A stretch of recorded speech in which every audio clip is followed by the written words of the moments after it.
प्रदीप कुमार।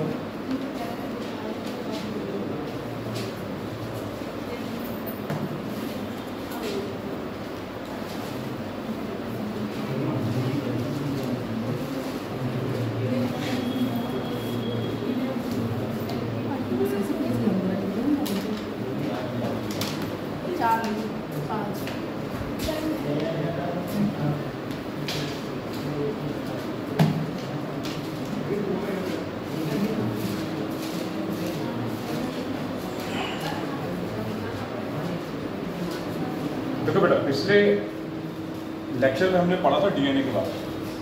तो डीएनए होता क्या है? डीएनए एक पॉलीमर होता है किसका? डीऑक्सीराइबोन्यूक्लियोटाइड्स का। तो डीएनए की यूनिट क्या होगी? न्यूक्लियोटाइड। ठीक, डीएनए की यूनिट क्या होगी? न्यूक्लियोटाइड। और डीएनए में 2 पॉलीन्यूक्लियोटाइड चेन होती है। डीएनए में क्या होता है? 2 पॉलीन्यूक्लियोटाइड चेन होती है। तभी तो डीएनए क्या होगा? डबल स्ट्रैंडेड होगा। डीएनए में क्या होगा? वो करना से निकालना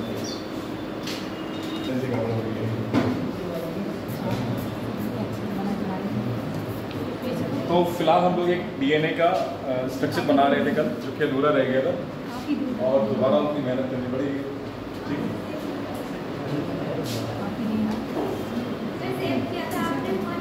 हम सेव किया था, निकल कर आ रहा है।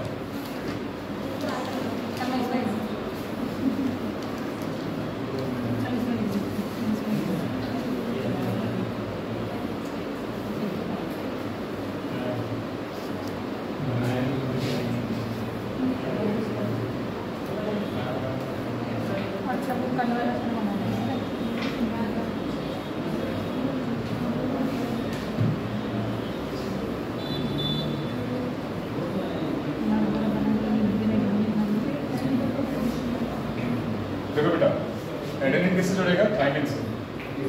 ठीक है, ग्वानिन किससे जुड़ेगा? साइटोसिन से। और थाइमिन किससे जुड़ेगा? एडेनिन से। और साइटोसिन किससे जुड़ेगा? ग्वानिन से। ठीक है, तो ये क्या होगा? नाइट्रोजनस बेस होगा। बॉन्डिंग का थोड़ा ध्यान रखना है।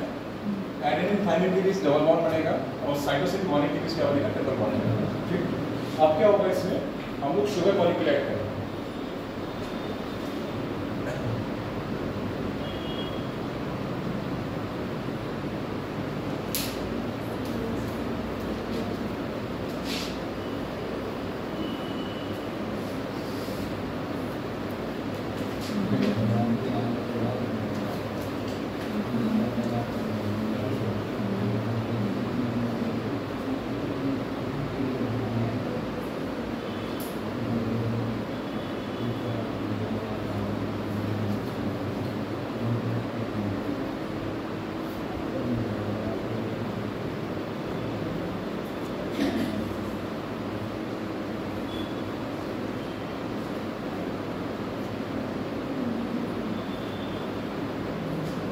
ये शुगर मॉलिक्यूल है।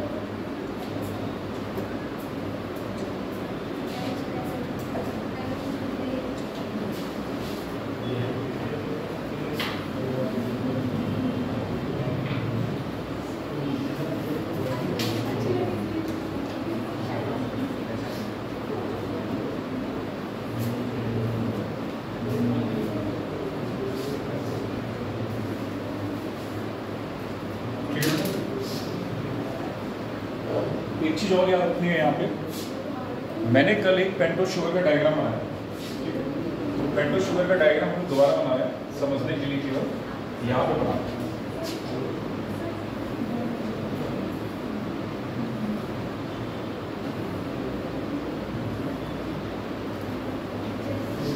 ठीक है, तो इसका कार्बन नंबर 1 कहाँ पे होगा? यहाँ पे होगा। और इससे क्या जुड़ेगा?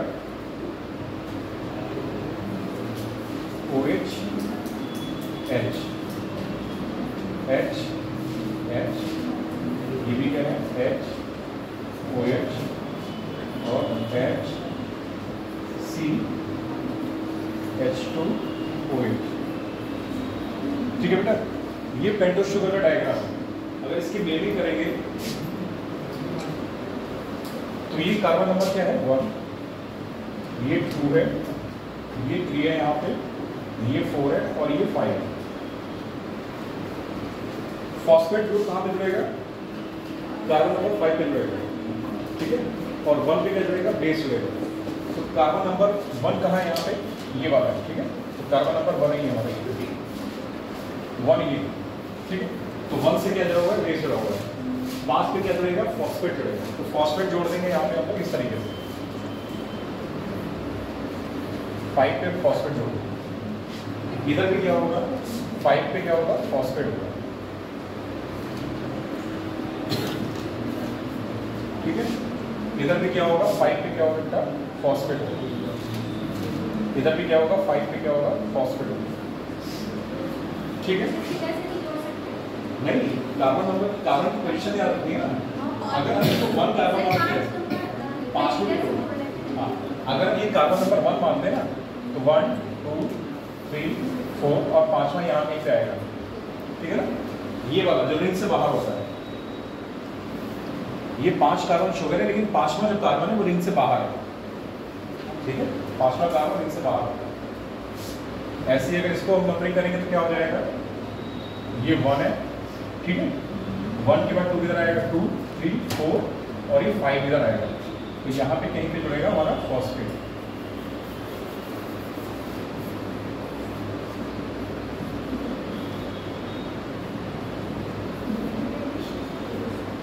ठीक है। और यहाँ पे हाइड्रोक्सिल ग्रुप होता है 3 पे, 3 पे क्या होता है बेटा, हाइड्रोक्सिल ग्रुप होता है।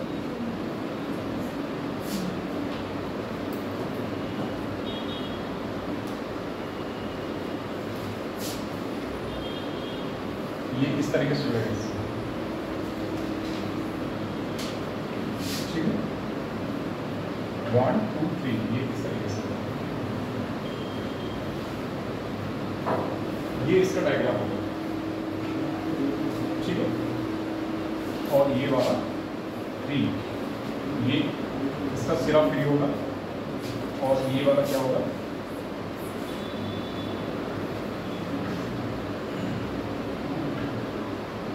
ये 3 है, तो 3 यहाँ पे आएगा ऊपर, 1 2 3 4 5, तो 5 वाला ये 5 प्राइम ये वाला कराएगा, ठीक है। 1 मिनट का 3 ऊपर आएगा यहाँ पे, 1 2 3, तो 3 प्राइम ये कराएगा और 5 प्राइम ये कराएगा, 3 है तो 5 प्राइम ये कराएगा। तो इस तरीके से इसकी नंबरिंग होगी, ठीक है। तो नंबरिंग पे ध्यान नहीं देना, सिर्फ ये बना लेना, ठीक, बना।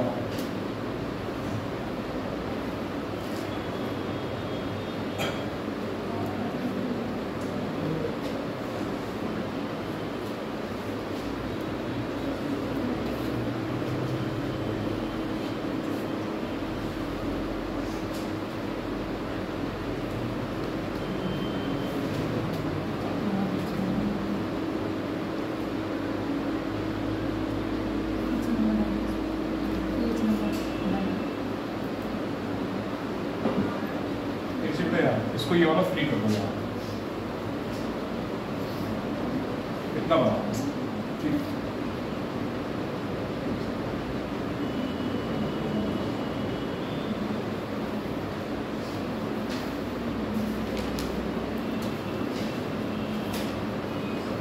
ये शुगर है, शुगर कैसी, पेंटोज शुगर, ठीक है। और ये क्या है, डीएनए का double stranded structure, double stranded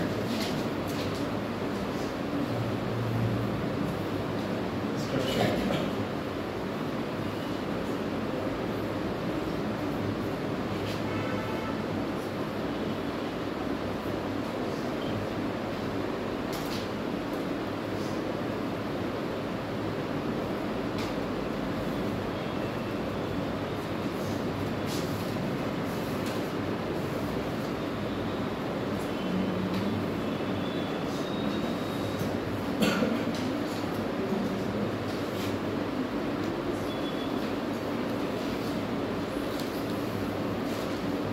हो गया,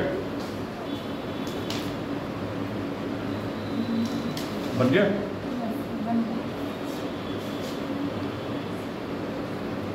अगला ही करना है। डीएनए का वॉटसन और क्रिक का मॉडल, डीएनए का वॉटसन और क्रिक का मॉडल।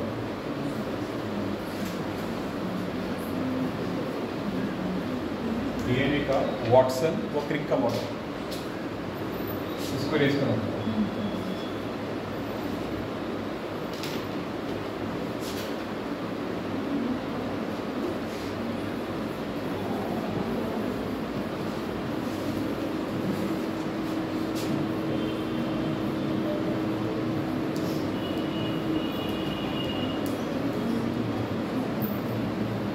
पहला सवाल, इनका मॉडल दो चीजों पे आधारित है। इनका मॉडल दो चीजों पे आधारित है। पहली चीज क्या हो जाएगी कि विल्किंस एंड फ्रैंकलिन के एक्सरे जो इमेज बनाई थी उन्होंने, उस पर आधारित है। दूसरा चारगाफ के रूल पे आधारित है। ठीक है, पहला क्या है, विल्किंस एंड फ्रैंकलिन के एक्सरे डिफ्रैक्शन इमेज पे आधारित है, और दूसरा क्या है, चारगाफ के रूल पे आधारित है। तो इसका जो मॉडल है किस पे आधारित रहेगा?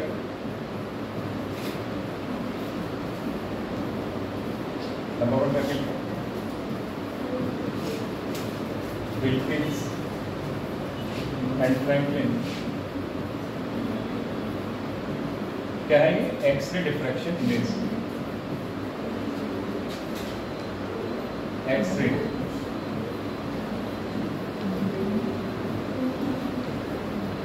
डिफ्रैक्शन इमेज ऑफ डीएनए, इस पे आधारित है। और दूसरा किस पे आधारित रहेगा? चारगाफ रूल।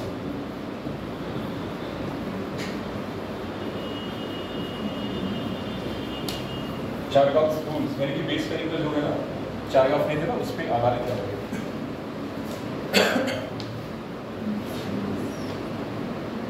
ठीक है, तो वॉटसन एंड क्रिक का मॉडल किस पे आधारित है? विल्किंस एंड फ्रैंकलिन की एक्सरे डिफ्रैक्शन इमेज पे, और दूसरा क्या है, चारगाफ। ठीक है, इन्होंने अपना मॉडल दिया था बेटा 1953 में। ठीक है, मॉडल कब दिया था? 1953 में दिया था। और क्या कहा था कि डीएनए कैसा है, डबल स्ट्रैंडेड स्ट्रक्चर है। और क्या बताया कि डीएनए कैसा है, डबल स्ट्रैंडेड स्ट्रक्चर। क्या बताया? डीएनए जो है वो क्या है, डबल स्ट्रैंडेड स्ट्रक्चर।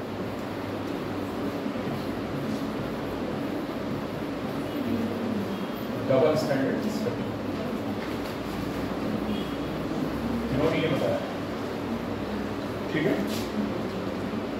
मॉडल कर दिया बेटा 1953 में दिया था। और क्या बताया कि डीएनए कैसा है, डबल स्टैंडर्ड स्ट्रक्चर है। ठीक है, आधारित किस पे? विल्किंस एंड फ्रैंकलिन के एक्सरे डिफ्रैक्शन इमेज पे। ठीक है, और दूसरा किस पे आधारित है? चारगाफ रूल। ठीक है, चारगाफ रूल हम लोग कल पढ़ेंगे। इतना लिखने के बाद पॉइंट बना के लिखना, वॉटसन एंड क्रिक के मॉडल की विशेषता है। वॉटसन और क्रिक के मॉडल की विशेषता है।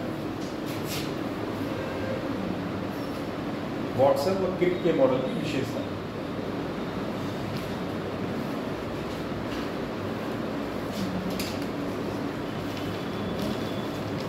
वॉटसन और क्रिक के मॉडल की विशेषता।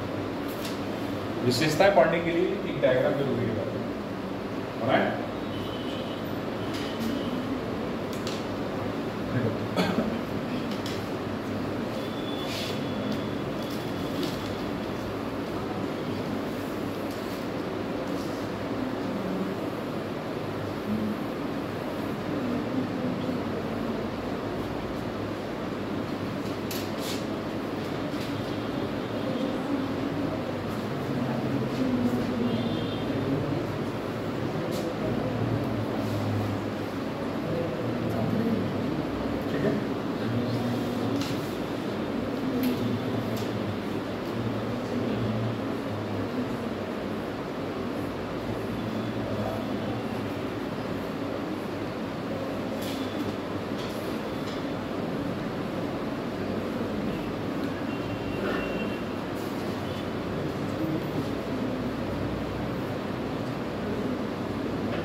यहाँ से लेके और इतने तक की दूरी कितनी होगी?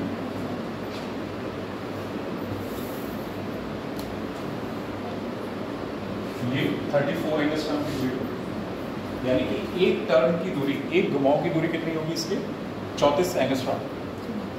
दूरी कितनी होगी 34 एंगस्ट्रॉम, ठीक है।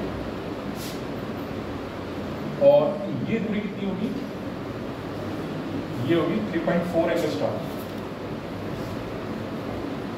यानी कि दो बेस पेयर के बीच की दूरी कितनी होगी 3.4 एंगस्ट्रॉम, और एक पूरे टर्न की दूरी कितनी होगी 34 एंगस्ट्रॉम, और डीएनए का डायमीटर कितना होगा, यानी कि ये वाली दूरी जो है हमारी ये होगी 20 एंगस्ट्रॉम, ठीक है। ये दूरी होगी 20 एंगस्ट्रॉम। एक टर्न क्या बोलेंगे, एक पिच, तो यहाँ पे जो एक टर्न यानी 1 टर्न आएगा हमारा, उसको क्या बोलेंगे 1 पिच, और ये दूरी कितनी होगी 34 एंगस्ट्रॉम देखो इसको, और इसमें कितने बेस पेयर होंगे 10 बेस पेयर होंगे, ठीक है।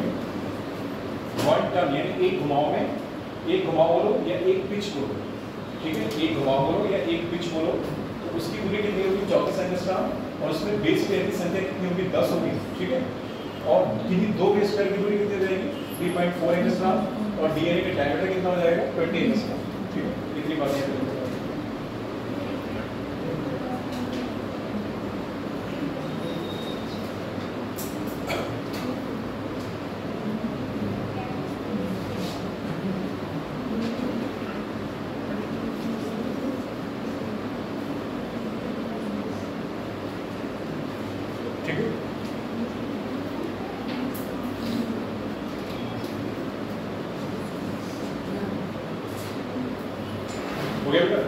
इसकी विशेषताओं में पहला पॉइंट लिखो, डीएनए दो पॉलीन्यूक्लियोटाइड चेन, डीएनए दो पॉलीन्यूक्लियोटाइड चेन्स का बना होता है, जिनका आधार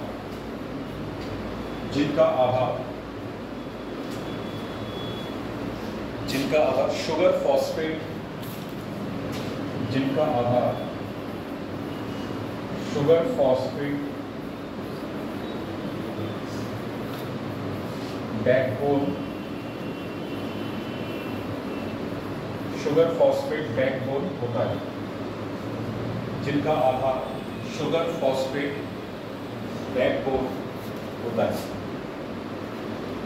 ठीक है। और इसमें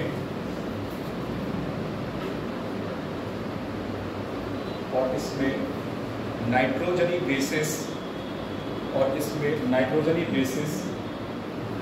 अंदर की ओर, और इसमें नाइट्रोजनी बेसिस अंदर की ओर प्रक्षेपित होते हैं, और इसमें नाइट्रोजनी बेसिस अंदर की ओर प्रक्षेपित होते हैं,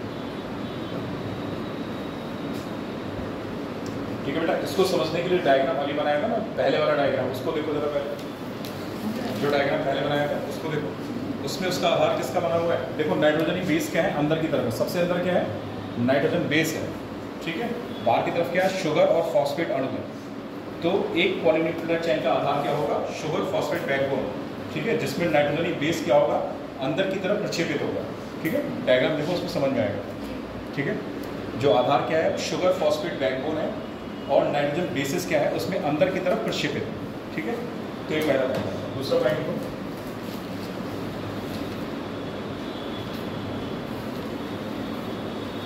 डीएनए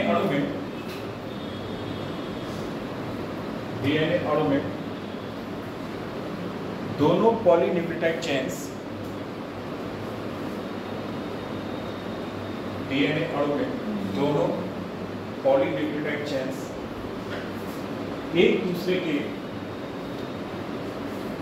प्रति समानांतर होती हैं, एक दूसरे के प्रति समानांतर होती हैं। प्रति समानांतर का मतलब है एंटी पैरेलल, एक दूसरे के प्रति समानांतर होती है। अगला पॉइंट देखो,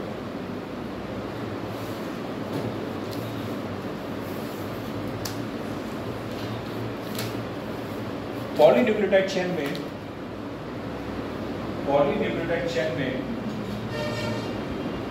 एडेनिन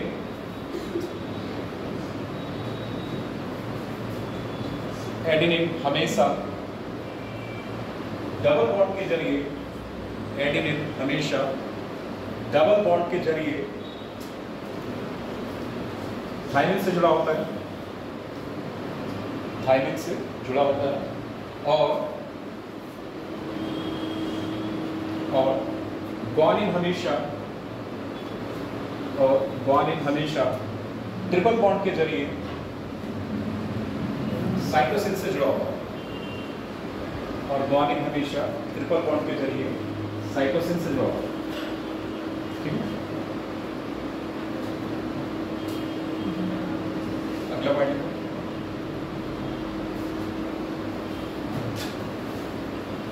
डीएनए अणु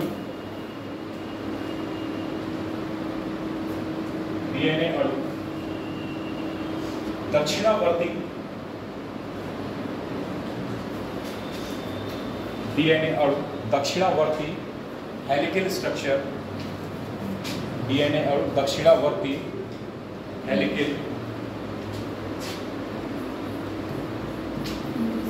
हेलिकल संरचना होती है। डीएनए और दक्षिणावर्ती हेलिकल संरचना होती है। अगला पॉइंट,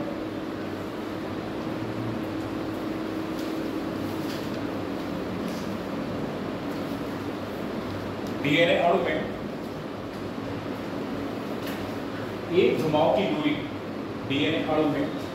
एक घुमाव की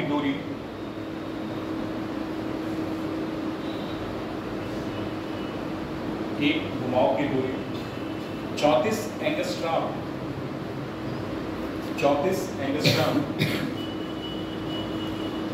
होती है, जिसे एक पिच, भी कहा जाता है,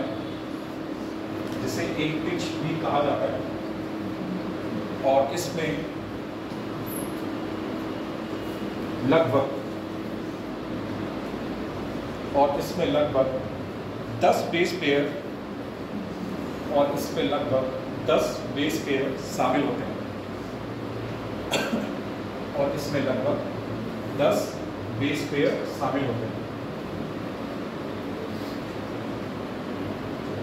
इसी में लिखना डीएनए का डायमीटर यानी व्यास, डीएनए का डायमीटर 20 एंगस्ट्रॉम होता है,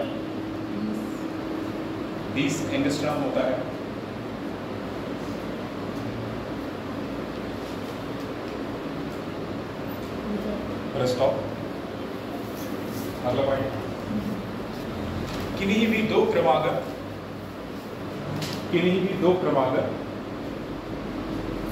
बेस पेयर के बीच की दूरी,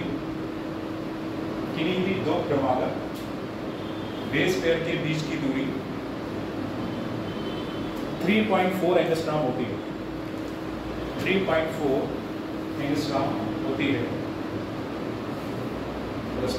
अगला पॉइंट,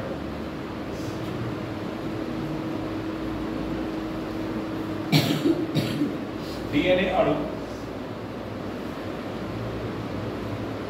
को स्थायित्व प्रदान करने के लिए,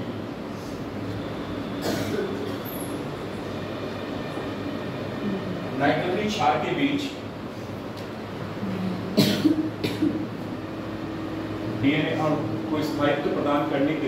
नाइट्रोजनी क्षार के बीच हाइड्रोजन बंध बनते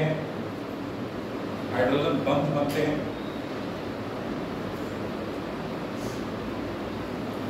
और साथ ही साथ नाइट्रोजनी बेस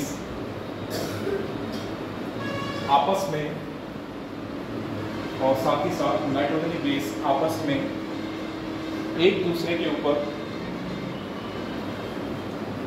व्यवस्थित रहते हैं, और साथ ही साथ नाइट्रोजनी बेस आपस में एक दूसरे के ऊपर व्यवस्थित रहते हैं। ठीक है, तो ये जो है इनके मॉडल की विशेषता होगी। नोट करके लिखो वहीं पे।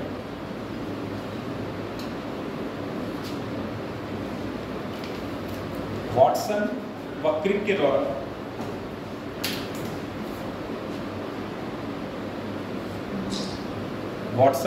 के द्वारा बी डीएनए का कैपिटल बी डीएनए का अध्ययन किया गया। वॉटसन व क्रिक के द्वारा बी डीएनए का अध्ययन किया गया। ठीक है,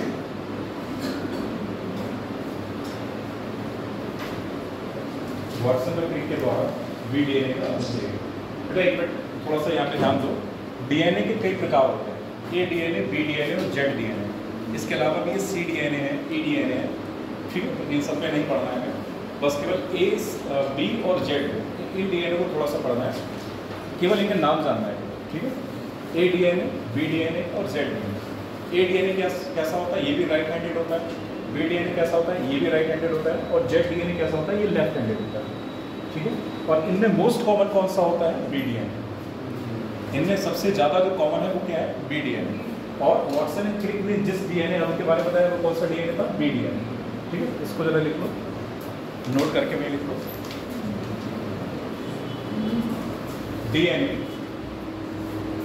निम्न प्रकार के होते हैं, डीएनए निम्न प्रकार के होते हैं। डैश ए डीएनए, डीएनए निम्न प्रकार के होते हैं। डैश ए डीएनए, और इसके आगे लिख देना ए डीएनए। ठीक है, राइट हैंडेड होता है, राइट हैंडेड यानी दक्षिणावर्ती दिशा में इसका घुमाव होता है। Right handed helical structure, helical structure.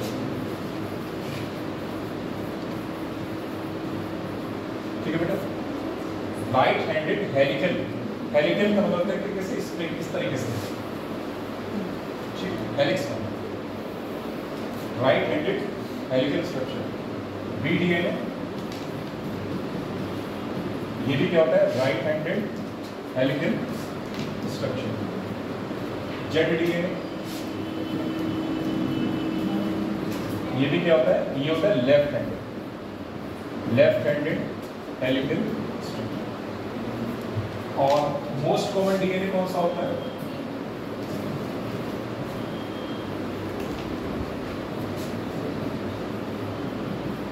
ये होता है बी डीएनए। ठीक है, इतनी बातें नोट करो।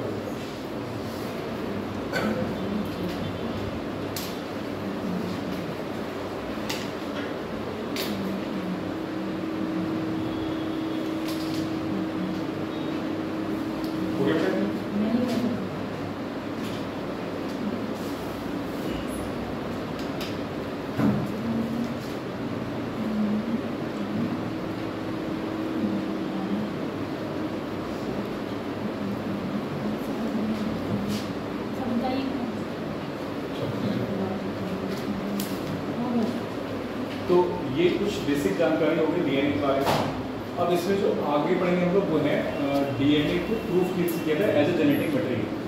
डीएनए को आनुवंशिक पदार्थ के तौर पे किसने सिद्ध किया, इसके बारे में थोड़ा सा बस केवल साइंटिस्ट के नाम है, उन साइंटिस्ट के नाम याद रखना। ठीक है, वो हम पूरा नहीं पढ़ेंगे क्योंकि समस्या ये है कि डीएनए में पढ़ाया क्या जाए और क्या ना पढ़ाया जाए। ठीक है ना, जीएस के तौर पे डीएनए में क्या पढ़ाया जाए क्या ना पढ़ाया जाए, ये समस्या है। डीएनए अपने आप में एक बहुत बड़ा टॉपिक है, ठीक है, बहुत बड़ा टॉपिक है। तो इसमें क्या पढ़ाया जाए और क्या ना पढ़ाया जाए, ये सबसे बड़ी समस्या है। तो इसमें थोड़ा सा देख लो बस केवल डीएनए को आनुवंशिक पदार्थ सिद्ध करने में जो एक्सपेरिमेंट हुए थे उनके नाम केवल जानेंगे। ठीक है, तो इसमें एक छोटा सा हेडिंग बना दो, इसमें लिखो बेटा, हेडिंग के तौर पे लिखो वहाँ पे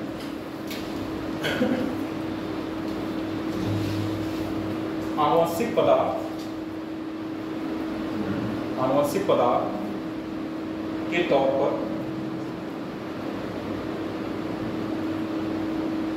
डीएनए के संबंध में आनुवंशिक पदार्थ के तौर पर डीएनए के संबंध में हुए एक्सपेरिमेंट्स, डीएनए के संबंध में हुए एक्सपेरिमेंट्स। तो इसमें जो 3 नाम याद रखने में, ठीक है, 3 एक्सपेरिमेंट हुए, ठीक है। तो DNA genetic material, DNA as genetic material. तो बेटा यहाँ पे 3 एक्सपेरिमेंट हुए हैं 3 साइंटिस्ट के द्वारा, 3 मतलब साइंटिस्ट के नाम तो कई हैं, पर वहाँ पे जो एक तरीके से 3 एक्सपेरिमेंट हुए हैं। एक तरीके से ग्रिफिथ का सबसे पहले हुआ है, ग्रिफिथ्स ट्रांसफॉर्मिंग प्रिंसिपल।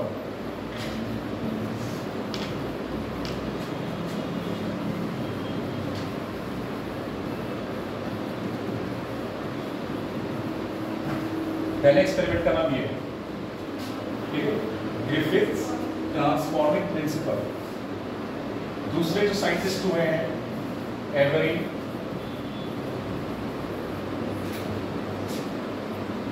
मैककार्टी,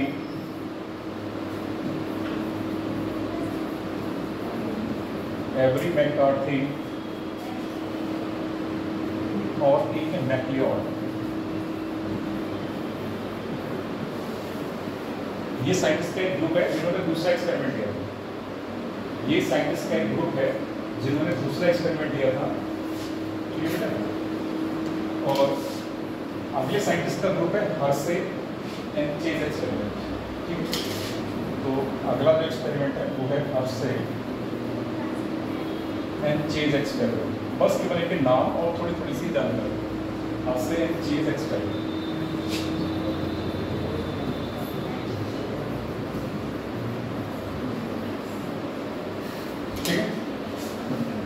तो ये 3 ग्रुप है एक्सपेरिमेंट के जो कि अलग अलग साइंटिस्ट के द्वारा दिए गए।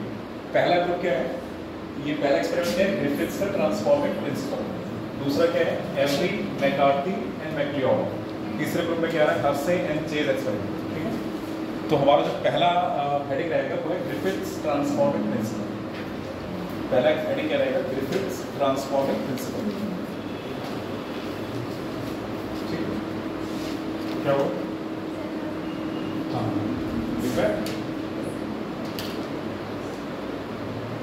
पहले सभी के नाम लिखो फिर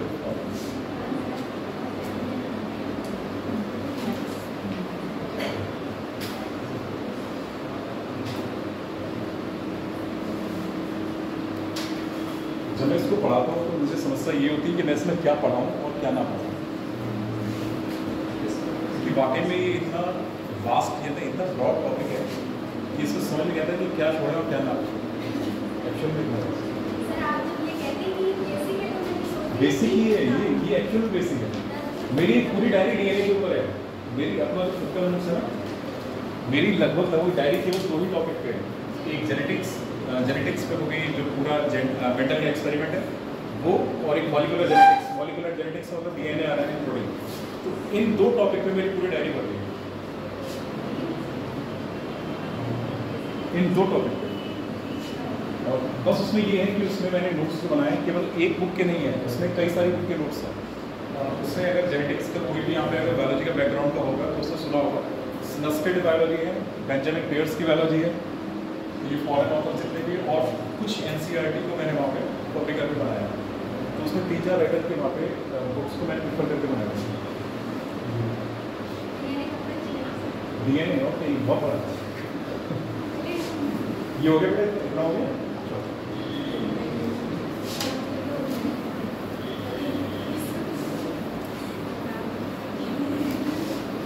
देखो ग्रिफिथ्स ट्रांसफॉर्मिंग प्रिंसिपल, ठीक है। बेसिक थीम क्या है इसकी कि इन्होंने क्या सिद्ध किया, ठीक है, कि जो आनुवंशिक पदार्थ है उसको तो उन्होंने ये नहीं बताया कि वो डीएनए है या आरएनए है प्रोटीन। उन्होंने सिर्फ इतना कहा अपने एक्सपेरिमेंट की कि जो आनुवंशिक सूचनाओं को एक पीढ़ी से दूसरी पीढ़ी में ले जा रहा है, उन्होंने उसको नाम दिया ट्रांसफॉर्मिंग प्रिंसिपल। इसीलिए इसका एक्सपेरिमेंट का नाम है ग्रिफिथ्स ट्रांसफॉर्मिंग प्रिंसिपल। तो इन्होंने क्या सिद्ध किया बेटा कि इन्होंने इतना सिद्ध किया कि अपने एक्सपेरिमेंट के दौरान कि जो भी मटेरियल एक पीढ़ी से दूसरी पीढ़ी में आनुवंशिक सूचना ले जा रहा है उसका नाम क्या है, ट्रांसफॉर्मिंग प्रिंसिपल, ठीक है, जिसका केमिकल नेचर अननोन है। ठीक है, जिसका केमिकल नेचर अननोन है, मतलब उन्होंने ये नहीं बताया कि वो डीएनए है या आरएनए है या प्रोटीन है। ठीक है, तो इन्होंने क्या सिद्ध किया था? इन्होंने सिद्ध किया prove presence of transforming principle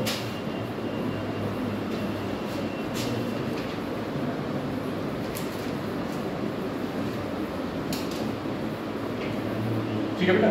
तो यहाँ पे जो टर्म याद करना है आपको वो क्या है? ट्रांसफॉर्मिंग प्रिंसिपल, ये वाला टर्म, ये टर्म याद रखना है। ग्रिफिथ के एक्सपेरिमेंट जो टर्म याद रखना है वो क्या है? Transforming principle. ठीक है, तो इन्होंने क्या दर्शाया? इन्होंने सिद्ध किया ट्रांसफॉर्मिंग प्रिंसिपल की उपस्थिति को। क्या सिद्ध किया? इन्होंने सिद्ध किया ट्रांसफॉर्मिंग प्रिंसिपल की उपस्थिति को। और इस ट्रांसफॉर्मिंग प्रिंसिपल का केमिकल नेचर जो है वो क्या है? अननोन। तो जिसका केमिकल नेचर क्या है बेटा? इसका जो केमिकल नेचर क्या है बेटा?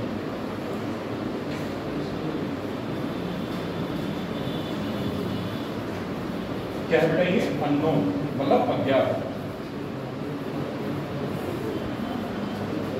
ठीक है, केमिकल नेचर इसका क्या है? अननोन मतलब अज्ञात। ठीक है, इसका मतलब क्या हुआ? ये डीएनए है या आरएनए है या प्रोटीन है, इसके बारे में इन्होंने नहीं बताया। ठीक है, मतलब क्या है? डीएनए है, आरएनए है, प्रोटीन है, इसके बारे में नहीं बताया।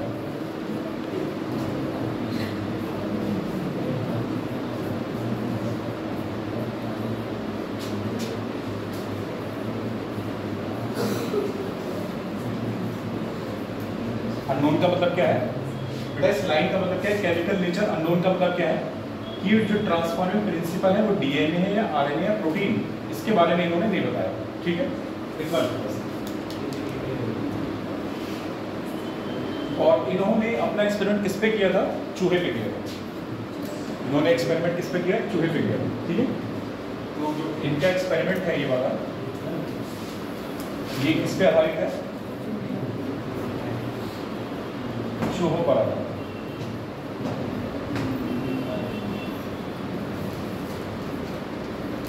ठीक है, और इन्होंने चूहों को इन्फेक्ट किससे कराया था?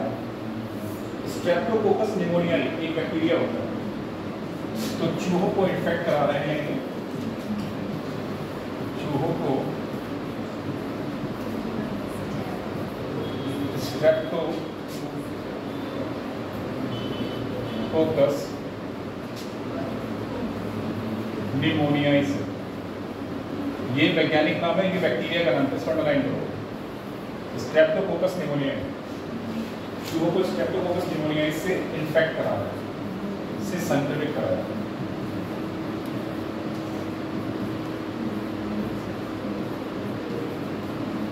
तो इसकी जिस्ट है, हाँ बैक्टीरिया है,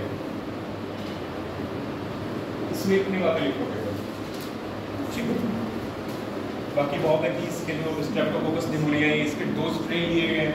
पहला स्ट्रेन था एस, दूसरा स्ट्रेन था आर। ठीक है, तो एस कहता था, एस कैसा है? वो म्यूकस कोटेड है, स्मूथ है और शाइनी है। आर कैसा है? वायरुलेंट है और नॉन म्यूकस कोटेड है, यानी नॉन कैप्सुलेटेड है। तो उसके बारे में इतना वो नहीं पढ़ाएंगे, बस इतना ही याद रखना है। ठीक है बेटा, यहाँ पे याद रखना है ग्रिफिथ्स ट्रांसफॉर्मिंग प्रिंसिपल। इन्होंने क्या करा? इन्होंने ट्रांसफॉर्मिंग प्रिंसिपल की उपस्थिति का पता लगाया और साथ ही साथ ये पता लगाया कि उसका केमिकल नेचर अननोन है, मतलब अज्ञात। अज्ञात का मतलब क्या है? कि वो डीएनए है, आरएनए है, प्रोटीन है, ये उन्होंने नहीं बताया। ठीक है, और इन्होंने अपना एक्सपेरिमेंट किस पे किया? चूहों पे किया, और चूहों को स्ट्रेप्टोकोकस निमोनियाई से संक्रमित कराया। बस इतनी बातें इसमें आओ। ठीक है,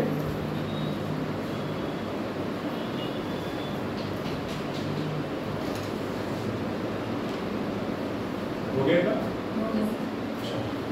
इसको रेज कर दो। जो अगला साइंटिफिक ग्रुप था, यानी जो सेकेंड एक्सपेरिमेंट था हमारा,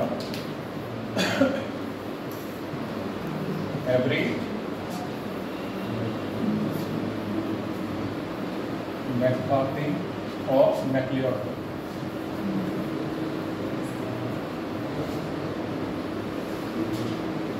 इन्होंने क्या बताया, इन्होंने ये बताया कि जो ग्रिफिथ का ट्रांसफॉर्मिंग प्रिंसिपल है वो क्या है, डीएनए। बस इन्होंने इतना सिद्ध कर दिया कि जो ग्रिफिथ का ट्रांसफॉर्मिंग प्रिंसिपल है वो क्या है बेटा, डीएनए। ठीक है, तो इन्होंने इतना सिद्ध कर दिया कि जो ग्रिफिथ का ट्रांसफॉर्मिंग प्रिंसिपल है, ग्रिफिथ्स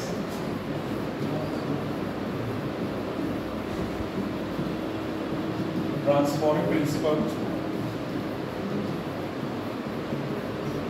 ये क्या है बेटा, डीएनए। इतना इन्होंने प्रूव करा। इन्होंने ये तो बता दिया कि जो ग्रिफिथ का ट्रांसफॉर्मिंग प्रिंसिपल है वो क्या है, डीएनए। लेकिन अभी भी ये नहीं पता चल रहा है कि डीएनए ही जेनेटिक मटेरियल है।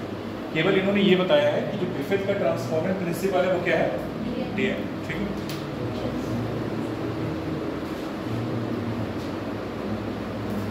तो इन्होंने इतना बताया। ठीक है,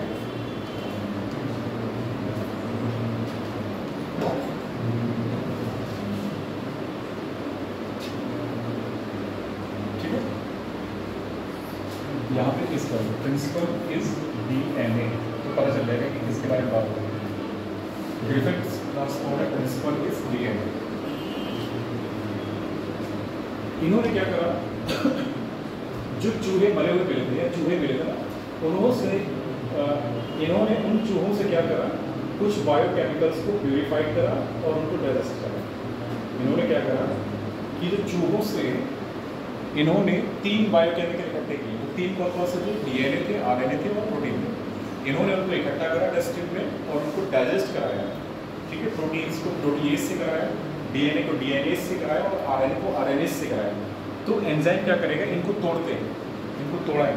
ठीक है, तो एंजाइम ने जब इसको तोड़ा और उसी के आधार पर इन्होंने ये बताया कि ग्रिफिथ्स का जो ट्रांसफॉर्मिंग प्रिंसिपल है वो क्या है, डीएनए। ठीक है, तो बस इतना याद रखना है। इसमें क्या सिद्ध करा इन्होंने, जो ट्रांसफॉर्मिंग प्रिंसिपल है उसका नेचर बता दिया कि वो डीएनए। अभी भी ये पता नहीं चल रहा है कि डीएनए ही जेनेटिक मटेरियल है, वो अगले एक्सपेरिमेंट में पता चलेगा, हाथ से चेंज वाला। ठीक है, इतना लिखो इसमें।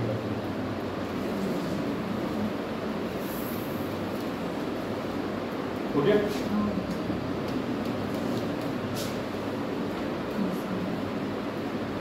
तीसरा एक्सपेरिमेंट है हर्से चेज का। Hershey and chase experiment, chase का ब्लेंडिंग एक्सपेरिमेंट, पूरा नाम है ब्लेंडिंग एक्सपेरिमेंट।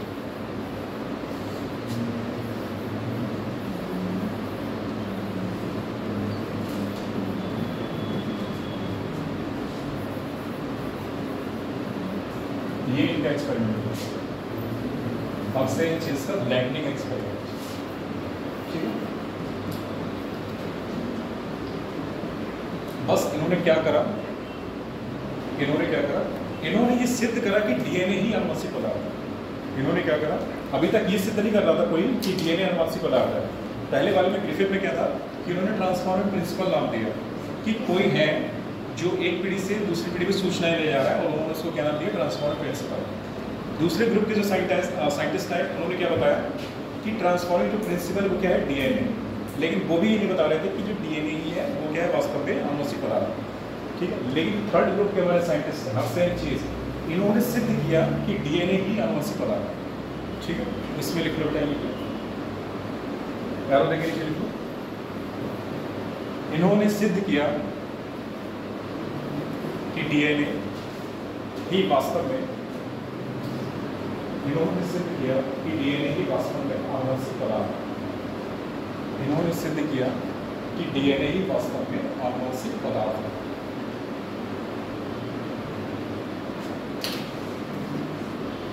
ठीक है, इन्होंने सिद्ध किया कि डीएनए ही वास्तव में अनुवांशिक पदार्थ है। अच्छा, इन्होंने किसका इस्तेमाल करके सिद्ध किया, जरा उसके बारे में देखो। इन्होंने अपना एक्सपेरिमेंट किया, इन्होंने ई कोलाई क्या है, बैक्टीरिया है। ठीक है, ई कोलाई जिसका पूरा नाम है एस्चेरिचिया कोलाई। ई कोलाई ये क्या है, एक बैक्टीरिया है। बैक्टीरियम लिखेंगे। बैक्टीरिया और बैक्टीरियम में क्या अंतर है, बैक्टीरिया प्लूरल शब्द है और बैक्टीरियम क्या है, सिंगुलर। बैक्टीरियम एक वचन है और बैक्टीरिया क्या है, बहुवचन। केवल यहाँ पे एक बैक्टीरिया की बात हो रही है, ई कोलाई, तो हमने इसको लिख दिया बैक्टीरिया। ठीक है, तो ये बैक्टीरिया। इन्होंने ई कोलाई को किससे संक्रमित कराया? T2 बैक्टीरियोफेज से। ई कोलाई को संक्रमित करा रहा है बेटा ये T2 बैक्टीरियोफेज से संक्रमित करा रहा है। क्या करना है? T2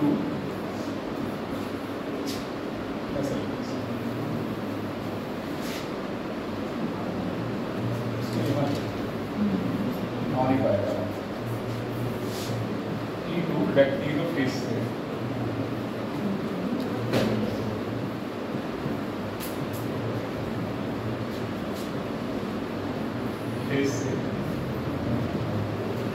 ई कोलाई को संक्रमित कर रहा है।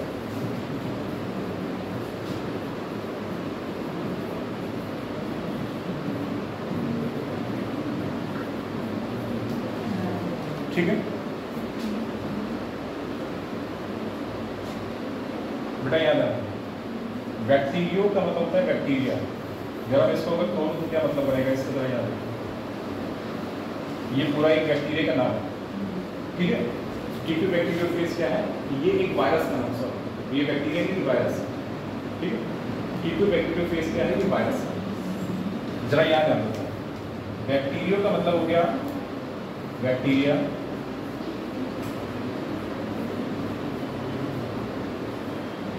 और फेज का मतलब हो गया भक्षण करने वाले, भक्षण करना, ठीक है। तो इसका पूरा मतलब क्या हो गया कि ऐसे वायरस जो बैक्टीरिया का भक्षण करते हैं उन्हें क्या बोलते हैं? बैक्टीरियोफेज। ऐसे वायरस जो बैक्टीरिया का भक्षण करते हैं, उन्हें खाते हैं, उन्हें क्या बोलते हैं? बैक्टीरियोफेज। फिर से बोलो। ऐसे वायरस जो बैक्टीरिया का भक्षण करते हैं उन्हें क्या बोलते हैं? बैक्टीरियोफेज।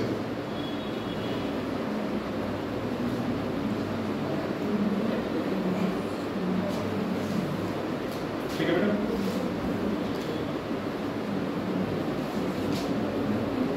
और ये T2 जो हमारा बैक्टीरियोफेज है, ये क्या है कि अगर हम इसको इस तरीके से सर्किल कर दें तो ये क्या है? एक वायरस है, एक वायरस है। T2 बैक्टीरियोफेज क्या है? एक वायरस है जो कि बैक्टीरिया को खाता है, ये बैक्टीरिया का भक्षण करता है। और इसमें जो डीएनए होता है वो क्या होता है? डीएनए डबल स्ट्रैंडेड होता है। इसमें डीएनए कैसा होगा? इसमें डीएनए होगा डबल स्ट्रैंडेड, डबल स्ट्रैंडेड, ठीक है। इसमें डीएनए कैसा होगा? डबल स्ट्रैंडेड होगा। अच्छा, इसके बारे में इतना ही, ठीक है। तो तीनों ग्रुप के साइंटिस्ट के नाम हो गए और एक्सपेरिमेंट हो गए कि साइंटिस्ट ने क्या क्या कहा है, ठीक है।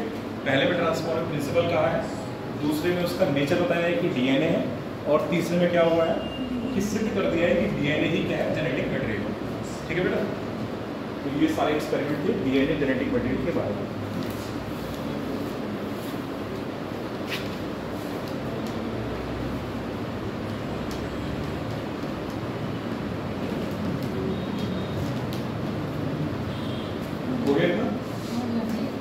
आरएनए के बारे में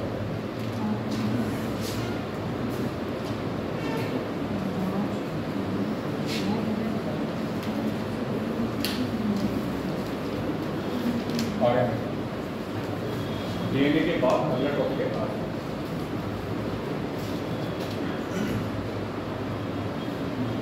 डीएनए के बाद अगला टॉपिक है आरएनए। इसकी पूरा नाम क्या है? इसका राइबो न्यूक्लिक एसिड। पूरा नाम लिखो ब्रैकेट में, क्या है इसका पूरा नाम?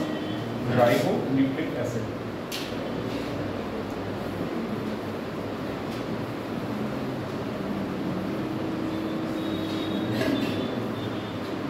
राइबो न्यूक्लिक एसिड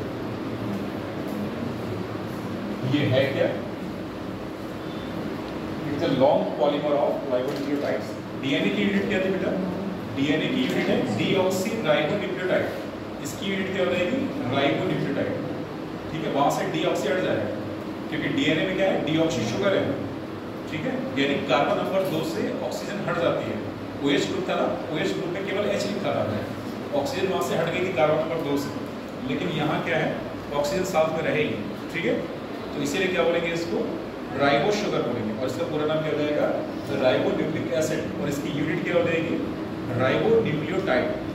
ठीक है, तो क्या हो जाएगा ये, पॉलीमर ऑफ राइबो न्यूक्लियोटाइड। ठीक है, यानी कि राइबो न्यूक्लियोटाइड इकाइयों का बहुलक होता है। तो इसके बारे में लिख लो, डैश से लिख लो यहाँ पे, ये है राइबो न्यूक्लियोटाइड, इस तरीके से यह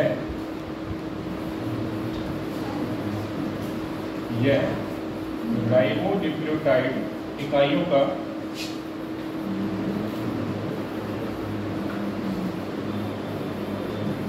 राइबो न्यूक्लियोटाइड इकाइयों का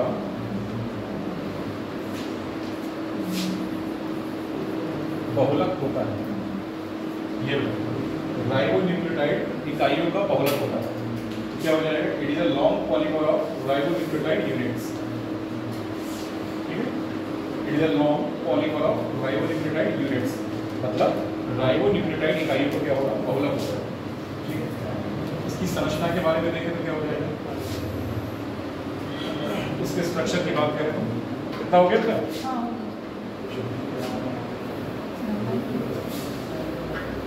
अगर हम इसका स्ट्रक्चर देखें तो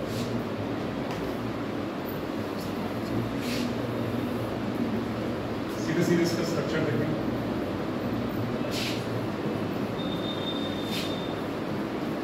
यहां पे स्ट्रक्चर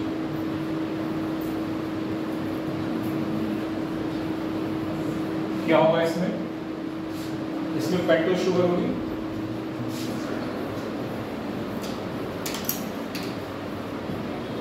यानी कि 5 कार्बन की शुगर होगी, और वो कौन सी होगी, ribo sugar.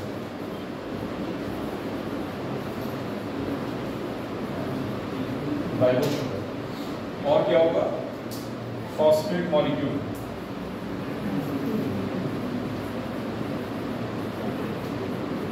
Phosphate molecule,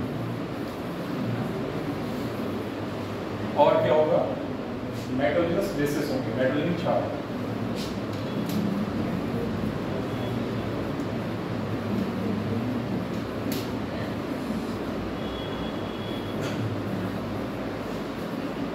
nitrogenous bases, nitrogenous bases जो होंगे वो यहाँ पे क्या क्या होंगे, इसमें प्यूरिन में क्या क्या होगा,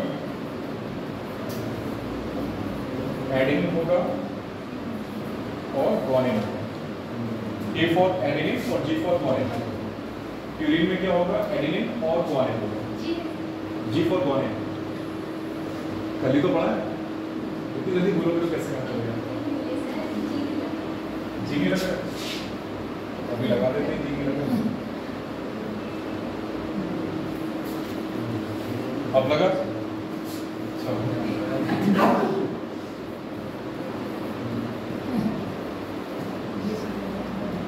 पायरिथेन में क्या होगा, साइटोसिन होगा और यूरासिल होगा।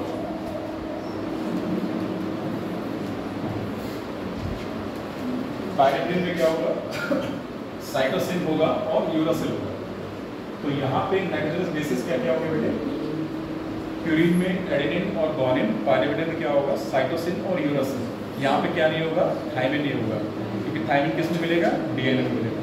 ठीक है, और ये तीनों कंबाइन होकर क्या बनाएंगे, एक राइबो न्यूक्लियोटाइड यूनिट बनाएंगे। ये तीनों जुड़ के क्या बनाएंगे, राइबो न्यूक्लियोटाइड यूनिट बनाएंगे। तो ये तीनों जुड़ के क्या बनाएंगे,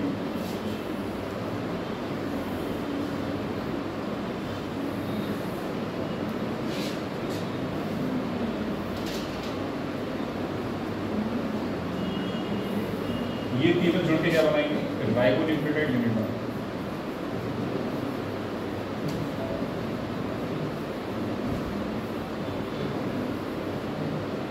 ठीक है, ये तीनों मिलकर क्या बनाते हैं, राइबो न्यूक्लियोटाइड। और राइबो न्यूक्लियोटाइड ही क्या होती है, आरएनए की इकाई होती है। ठीक है, और कई सारे राइबो न्यूक्लियोटाइड यूनिट मिलकर क्या बनाएंगे, आरएनए बनाएंगे। कई सारे राइबो न्यूक्लियोटाइड यूनिट मिलकर क्या बनाएंगे, आरएनए बनाएंगे। ठीक है, तो इसमें थोड़ा सा और एक चीज़ रहेगी,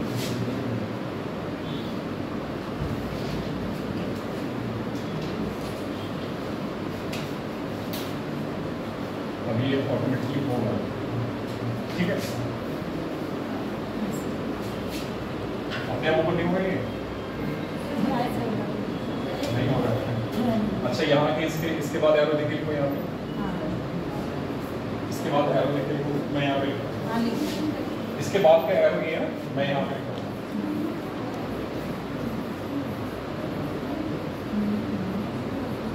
पॉलीमर्स ऑफ राइबोन्यूक्लियोटाइड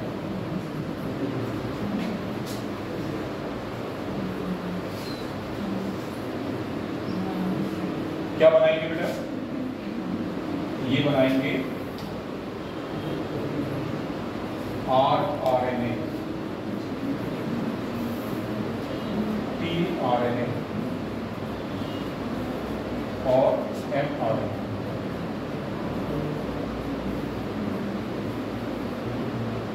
ठीक है, इसके बाद यहाँ लिखा है, ये राइबोन्यूक्लियोटाइड है ना, इसके बाद एरो देखेंगे तो यहाँ लिखना है पॉलीमर्स ऑफ राइबोन्यूक्लियोटाइड्स क्या बनाएंगे? rRNA, tRNA और mRNA। R मतलब राइबोसोमल RNA, T मतलब ट्रांसफर RNA और M मतलब मैसेंजर RNA। ये RNA का क्या कहते हैं, बेसिक इंफॉर्मेशन है RNA के बारे में।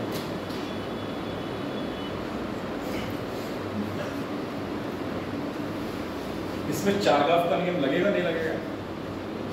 इसमें चारगाफ का नियम लगेगा नहीं लगेगा?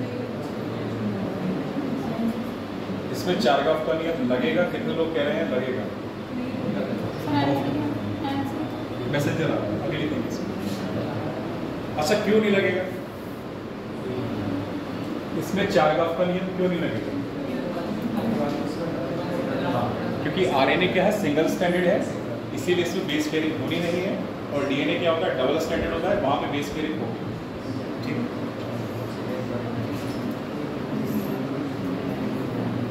कितना हो गया बेटा बल्कि सबका?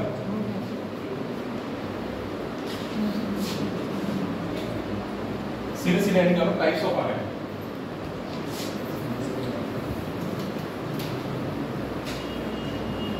टाइप्स ऑफ आरएनए, और इसमें जो है 3 टाइप्स के बेटा। पहला है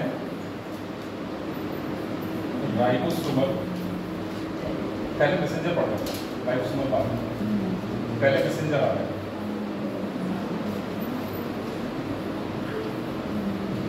मैसेंजर आरएनए, और इसको शॉर्ट में लिख दो mRNA बोलते हैं।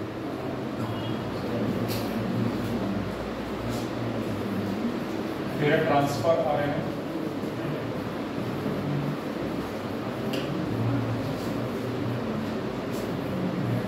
इसको tRNA बोलते हैं। और थर्ड क्या है, ribosomal RNA, ribosomal RNA, bracket में इसको स्मॉल आरएनए। ये सभी स्मॉल ही बनेंगे, N B small, T B small, R B small.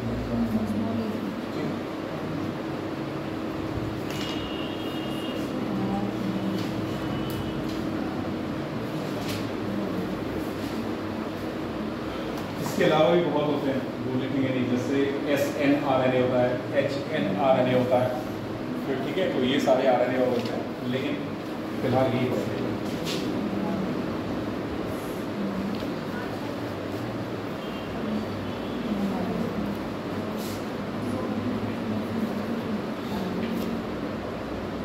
और नंबर 1 हेडिंग डालना मैसेंजर RNA यानी mRNA। नंबर 1 हेडिंग डालना मैसेंजर RNA यानी mRNA।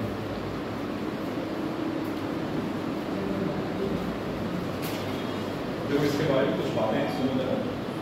मैसेंजर RNA सभी RNA में सबसे बड़ा होता है, लिखना नहीं है इसको। मैसेंजर RNA सभी RNA में क्या है, सबसे बड़ा है। और कुल RNA का कितना होता है, 5% होता है। कुल RNA का कितना होगा, 5% होता है। ठीक है, और ये क्या करेगा, प्रोटीन सिंथेसिस के दौरान एक टेम्पलेट का काम करेगा। टेम्पलेट इन द सेंस मतलब जिस पे रख के प्रोटीन बनेगा, तो वो टेम्पलेट करेगा। जिस पे राइबोसोम यूनिट जुड़ेगी वो क्या कहलाएगा, टेम्पलेट कहलाएगा, और उसी टेम्पलेट पे प्रोटीन बनेगा। ठीक है, तो ये किसका काम करेगा, टेम्पलेट का काम करेगा। तो mRNA किसका काम कर रहा है, टेम्पलेट। टेम्पलेट किसके लिए, प्रोटीन सिंथेसिस के लिए, सिंथेसिस मतलब निर्माण के लिए। ठीक है, तो दो बातें अपनी यहाँ पे, सभी आरएनए में सबसे बड़ा कितना परसेंट है कुल आरएनए का, 5% है, और क्या काम करेगा, टेम्पलेट का काम करेगा। ठीक है, चलो इतना लिखो इससे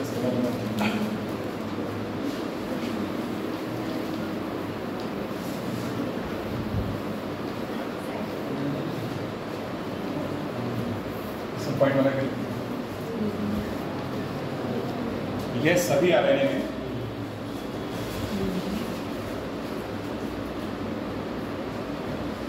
सभी आरएनए में सबसे बड़ा होता है, सबसे बड़ा मॉलिक्यूल होता है सर। ये सभी आरएनए में सबसे बड़ा मॉलिक्यूल होता है, मॉलिक्यूल मतलब अणु, सबसे बड़ा अणु। ये सभी आरएनए में सबसे बड़ा आरएनए मॉलिक्यूल होता है।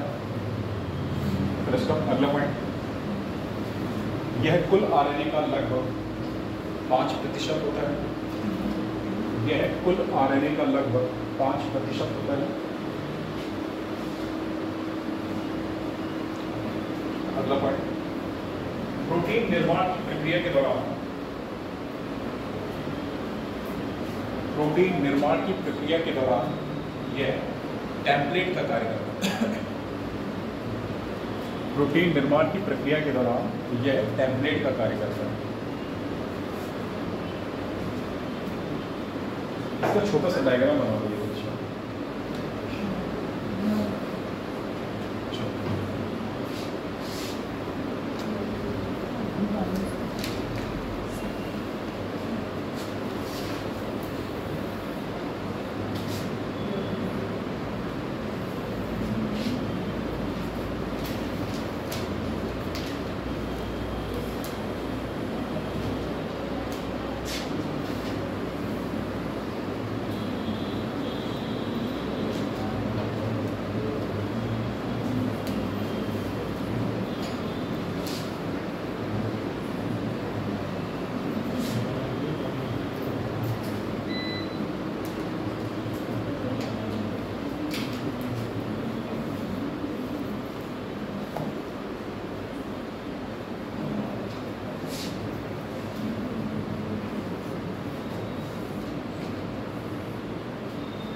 ये इसका 5 प्राइम सिरा है, ये आरएनए का क्या है, 5 प्राइम सिरा है, और ये क्या है, 3 प्राइम सिरा है।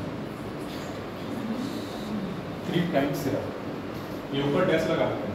डैश इसलिए लगाते हैं कि जो हमारा शुगर के कार्बन है और नाइट्रोजन क्षार के कार्बन है, उनको अलग करने के लिए शुगर के कार्बन के ऊपर क्या लगाते हैं, इस तरीके से छोटा सा डैश लगाते हैं। शुगर के कार्बन को नाइट्रोजन क्षार के कार्बन से अलग दर्शाने के लिए क्या करते हैं, यहाँ पे शुगर के कार्बन के ऊपर ये डैश लगाते हैं। तो डैश लगाए मतलब किसका कार्बन दिखा रहा है, शुगर का कार्बन, ठीक है, और ये भी किसका, शुगर का कार्बन, ठीक है।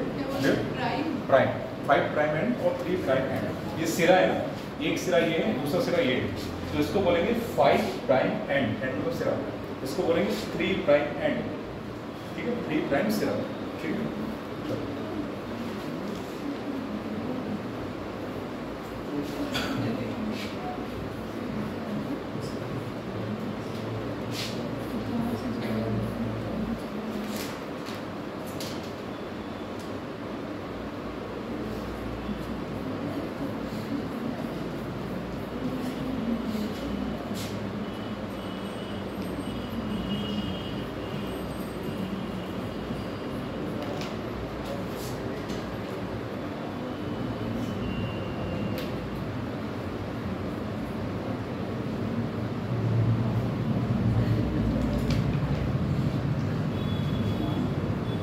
ये होता है, इतना हिस्सा होता है, ये पॉली ए टेल कहलाता है, पॉली ए टेल कहलाता है, ये वाला इतना हिस्सा, ठीक है। और इतना हिस्सा क्या कहलाता है, ये कैप कहलाता है। कैप किसकी, 7 मिथाइल,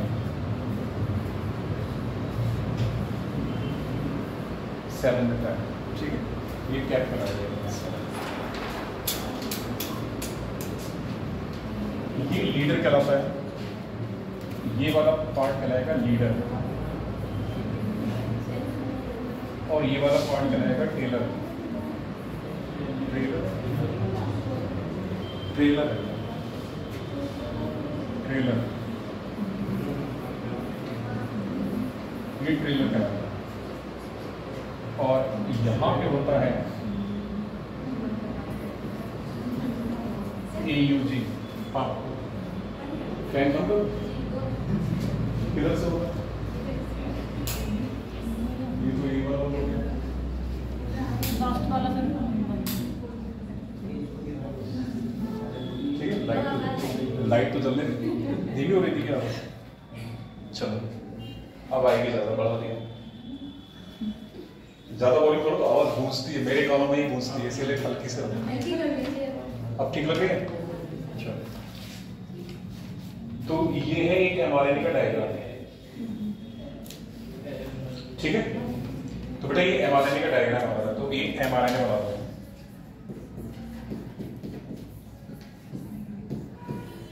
ये mRNA। इसमें 5 प्राइम सिरे पे क्या आएगा, कैप आएगी, और कैप किसकी बनी होगी, 7 मिथाइल ग्रुप की। 3 प्राइम एंड पे क्या आएगा, पॉली ए टेल, पॉली मतलब बहुत सारे, ए मतलब एडिनाइल टेल, एडिनाइन की टेल, जो एडेनिन हमारा नाइट्रोजनस बेस है ना उसकी, पॉली एडेनिन टेल, ठीक है। और AUG क्या है, ये स्टार्टिंग कोडॉन है। AUG क्या है, स्टार्टिंग कोडॉन, कोडॉन का ग्रुप ऑफ 3 नाइट्रोजनस बेसिस क्या कहलाएंगे, कोडॉन कहलाता है। तो AUG क्या है हमारा, ये कोडॉन है, ठीक है। ये लीडर सीक्वेंस कहलाता है और ये ट्रेलर सीक्वेंस कहलाता है। तो ये एक mRNA का स्ट्रक्चर सुना, ठीक है।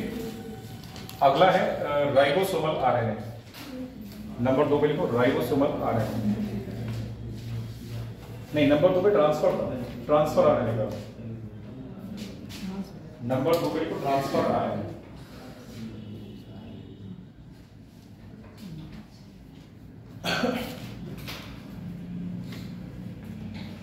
जरा इसके बारे में 2-3 बातें सुनो। ट्रांसफर RNA क्या होता है, ये सभी RNA अणुओं में सबसे छोटा होता है। ट्रांसफर RNA क्या होता है, सभी RNA अणुओं में सबसे छोटा होता है।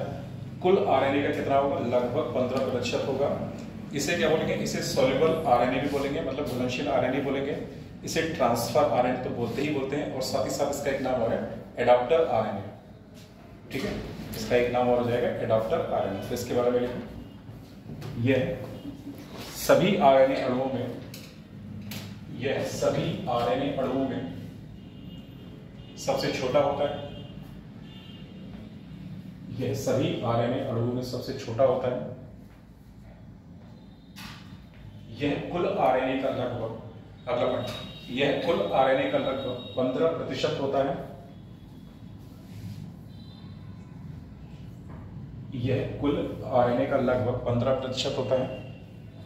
अगला पॉइंट, इसे सॉल्युबल यानी घुलनशील RNA, इसे सॉल्युबल RNA या एडॉप्टर RNA, इसे सॉल्युबल RNA या एडॉप्टर RNA भी कहते हैं। इसे सॉल्युबल RNA या एडॉप्टर RNA भी कहते हैं। पैराग्राफ बदल के लिखो, हॉगलैंड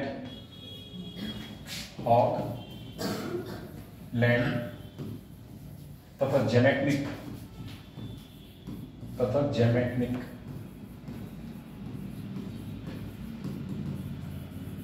हॉगलैंड तथा जेमेटनिक ने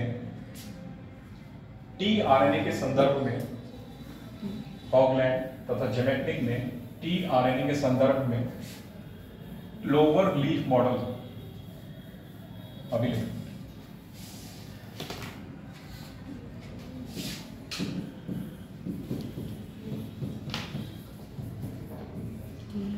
हॉगलैंड तथा जेमेटनिक ने tRNA के संदर्भ में क्लोवर लीफ मॉडल दिया। क्लोवर लीफ मॉडल दिया। क्लोवर, क्लोव किसको कहते हैं, लॉन्ग को, लोब किसको कहते हैं? लॉन्ग को। तो जो लॉन्ग देखा होगा, जो फूल बना था ना, फूल उसके ऊपर, और लॉन्ग के फूल के नीचे थोड़े से पॉइंटेड सिरे होते हैं चारों तरफ, 4 सिरे होते हैं ना नीचे जो फूल होता है उसके। तो इसका स्ट्रक्चर कुछ इसी तरीके से दिखता है, इसीलिए इसको नाम क्या दिया गया? Clover leaf model. ठीक है, इसीलिए इसको नाम दिया गया क्लोवर लीफ मॉडल।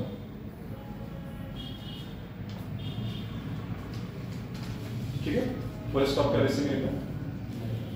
इस मॉडल के अनुसार टीआरएनए में, इस मॉडल के अनुसार टीआरएनए में 4 मुख्य भुजाएं होती हैं। इस मॉडल के अनुसार टीआरएनए में 4 मुख्य भुजाएं होती हैं। भुजाएं मतलब आर्म्स, 4 मुख्य भुजाएं होती हैं तथा एक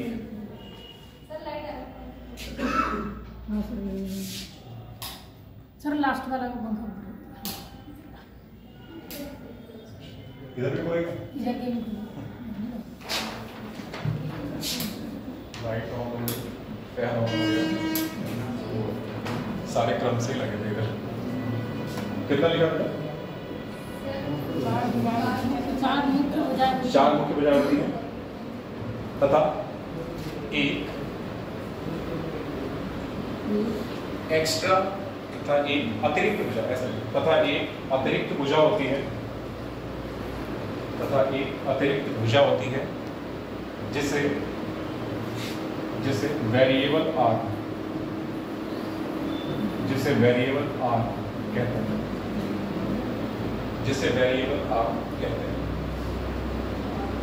ठीक है बेटा, जिसे वेरिएबल आर्म कहते हैं।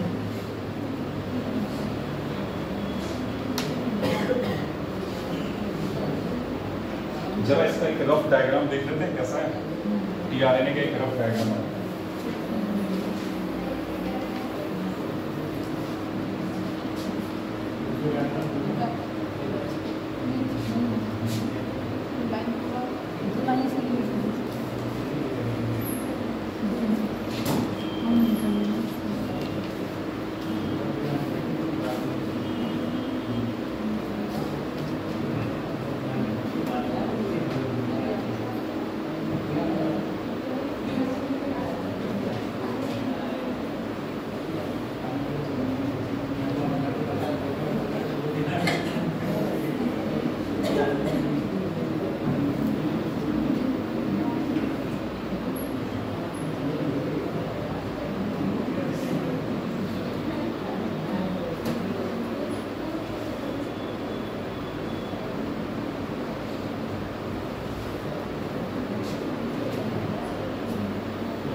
ये सीसी बेटा, ACC, ठीक है।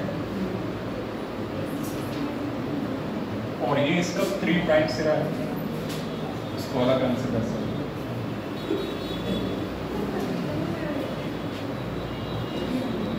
ये इसका 3 प्राइम सिरा है और ये क्या है? 5 प्राइम सिरा है, ठीक है। जो ये वाली भुजा है इसको क्या बोलेंगे? Acceptor arm. ये वाली भुजा का नाम क्या होगा? Acceptor arm.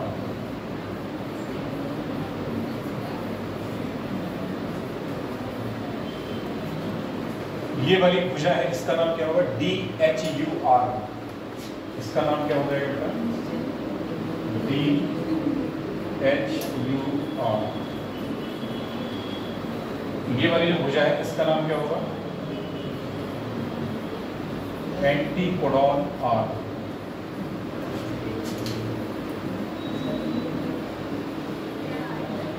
ठीक है। और ये वाली जो भुजा है इसका नाम क्या होगा? Variable arm.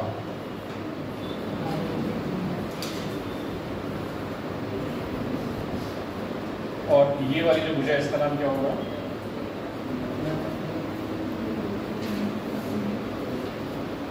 TCR। Sign C R, और ये स्ट्रक्चर किसका है, टीआरएनए, और मॉडल का नेम क्या है, clover leaf model. Clover leaf बनाओ बेटा।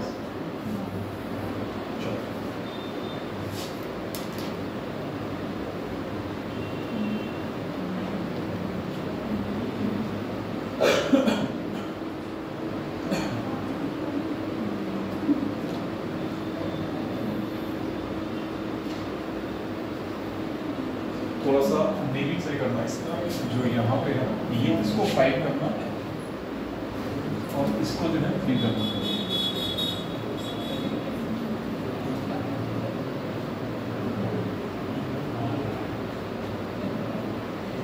इसको बेटा 3 प्राइम कर लेना और इसको कर लेना 5, उल्टा हो गया।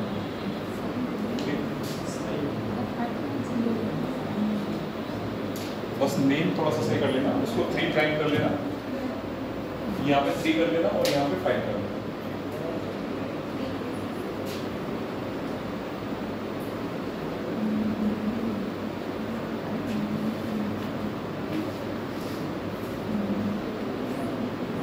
हाँ बोलो, कोई कुछ कह रहे क्या?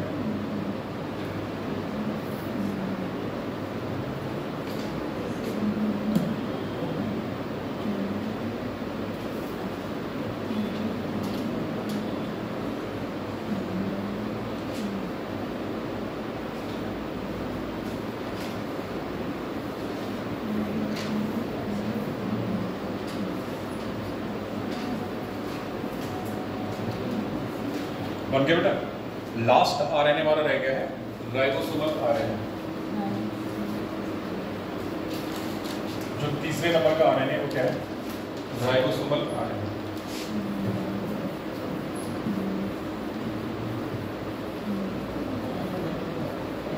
बनाओ फिर लिखाते हैं।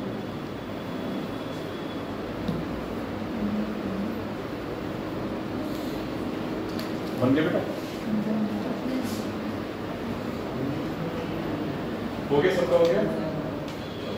देखो आरएनए के बारे में 2-3 बातें सुनो पहले। यह कुल आरएनए का कितना होगा, 80%।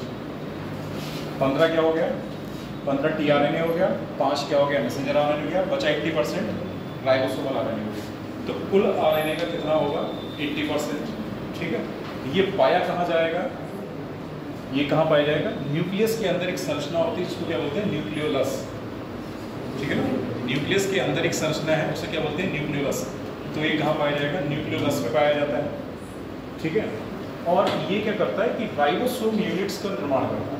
क्या करेगा, ये राइबोसोम यूनिट्स का निर्माण करेगा। राइबोसोम क्या है, एक सेल ऑर्गेनेल है ना, हमने पढ़ा था। और वो क्या कहते हैं, उसको क्या बोलते हैं, राइबो न्यूक्लियोप्रोटीन कॉम्प्लेक्स। यानी कि आरएनए कौन सा, राइबोसोमल आरएनए और प्रोटीन से मिलकर बना होता है राइबोसोम।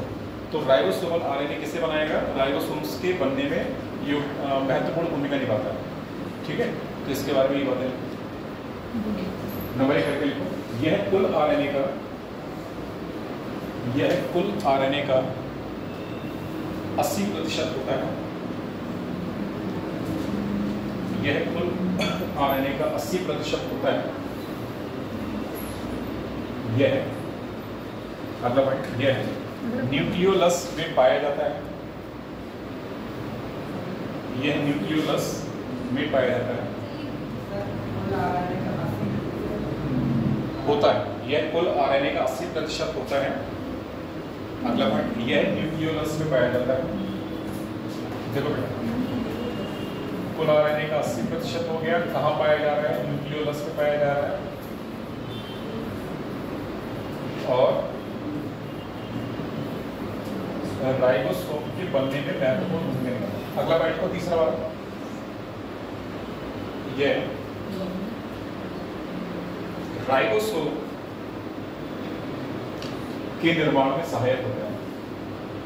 यह राइबोसोम के निर्माण में सहायक होता है। ठीक है, अगला पॉइंट, राइबोसोम में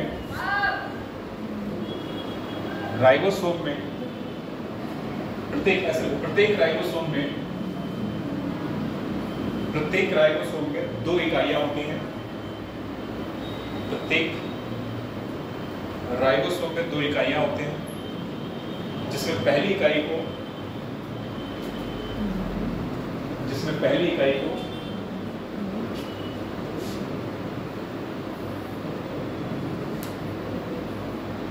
लार्ज सब यूनिट, और दूसरी इकाई को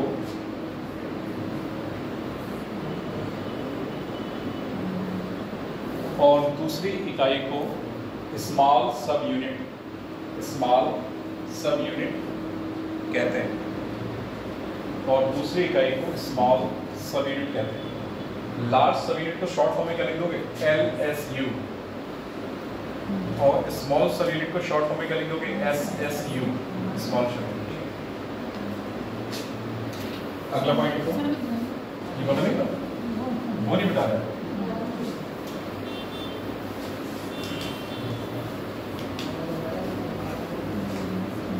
देखो बेटा, यहाँ दोबारा देखें।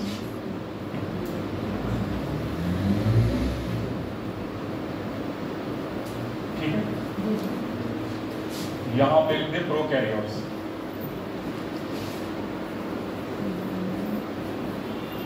और इधर लिख दे यूकैरियोट्स।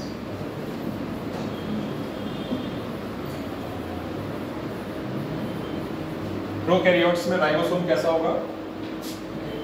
70S टाइप का, और इसमें कैसा होगा?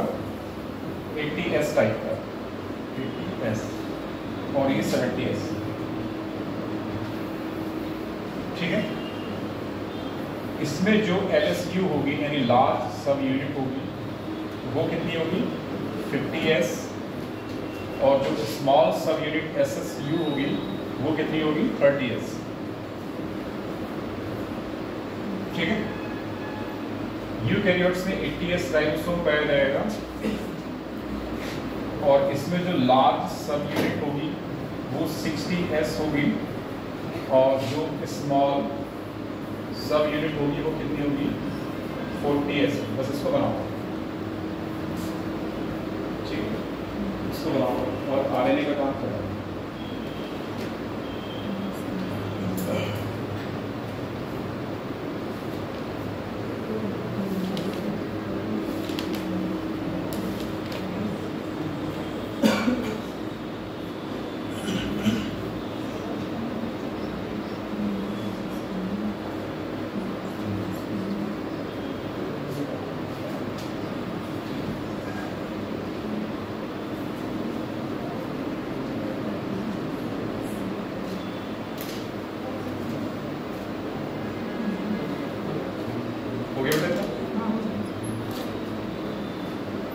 अगला DNA व RNA में अंतर।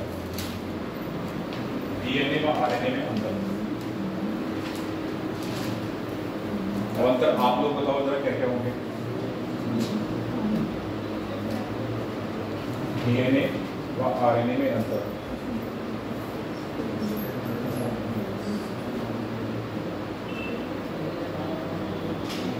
इतना हो गया बेटा? बेटा दो इसको। हो गया बेटा। हो गया? चलो, तो जो अगला हेडिंग है हमारा वो है DNA व RNA में अंतर।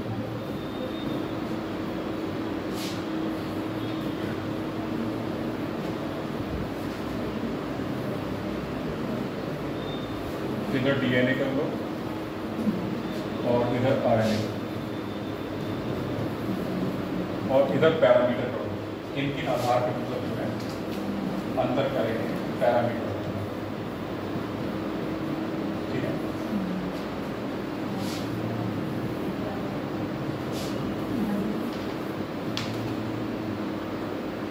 ठीक है। पहला पैरामीटर क्या है अंतर का? पॉलीमर, यानी यूनिट क्या होगी? Polymer of. तो यूनिट क्या होगी?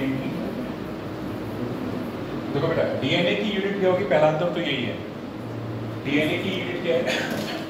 डीऑक्सीराइबोन्यूक्लियोटाइड। डीएनए की यूनिट क्या है यहाँ पे? डीऑक्सीराइबोन्यूक्लियोटाइड यहाँ पे है।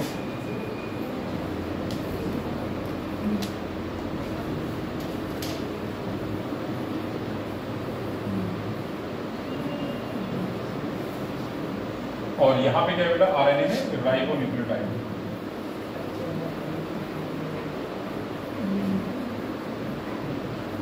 ठीक है ना? डीएनए की यूनिट क्या हो जाएगी? डीऑक्सीराइबोन्यूक्लियोटाइड, और आरएनए की यूनिट क्या हो जाएगी? राइबोन्यूक्लियोटाइड।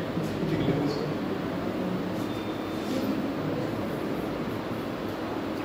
अगला है शुगर का अंतर। ठीक है, पेंटोज शुगर कौन सी होगी? तो अगला पैरामीटर क्या है? पेंटोज शुगर का।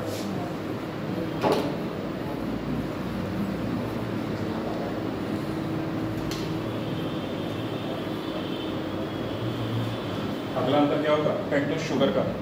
तो डीएनए में जो शुगर पाई जाएगी वो क्या होगी? डीऑक्सीराइबो शुगर, और आरएनए में कौन सी शुगर होगी? Ribo sugar. लिखो इसको भी। तो यहाँ पे जो शुगर होगी वो क्या है?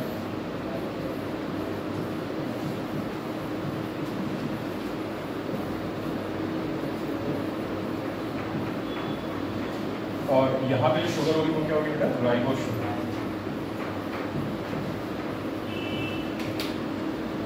अगला अंतर क्या आएगा? नाइट्रोजनस बेसिस का, और उसमें कौन सा? पायरिमिडिन का। ठीक है ना? पायरिमिडिन में अंतर होता है। तो यहाँ लिख लो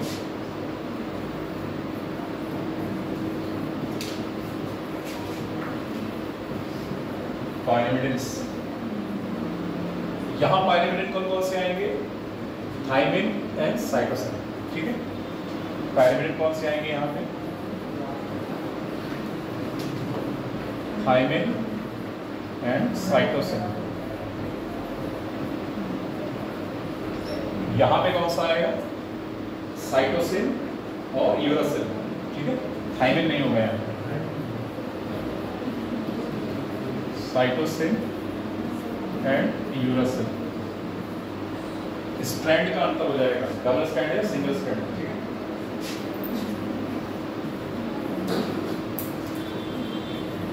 स्ट्रैंड।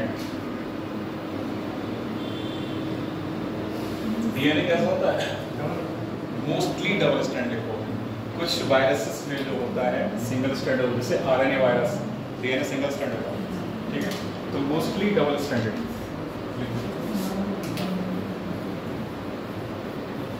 मोस्टली डबल स्ट्रैंडेड, और वहां पे क्या लिखोगे? Mostly single stranded.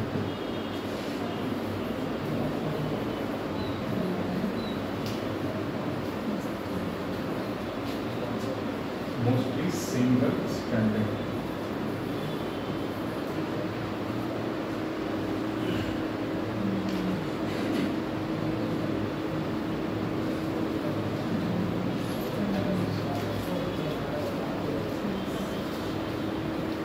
अच्छा, एक एग्जाम्पल लिख लो जहां पे ये जो है सिंगल स्ट्रैंडेड होता है। इसका एक एग्जाम्पल लिख लो जहां पे डीएनए सिंगल स्ट्रैंडेड होता है, वहीं पे लिख लो 5174। तो यहाँ पे एग्जाम्पल करके लिख देना, एग्जाम्पल करके आगे 5, ये इस तरीके से 174। इसका एक एग्जाम्पल लिख दो जहां पे डीएनए क्या है? सिंगल। आगे लिख देना सिंगल स्ट्रैंडेड डीएनए। 5174 डैश देके आगे लिख दो यहाँ पे सिंगल स्ट्रैंडेड डीएनए। ठीक है, एग्जाम्पल में क्या लिखोगे? 5174 डैश, तो यहाँ डीएनए क्या है? Single stranded. यहाँ पे लिखो सिंगल स्ट्रैंडेड डीएनए। ठीक है बेटा, इतना लिखो। हाँ, और भी नहीं करो। चार्गा फ्रूट। चार्गा फ्रूट कौन फॉलो करता है? डीएनए। तो अगला पैरामीटर क्या हो जाएगा बेटा? चार्गा फ्रूट।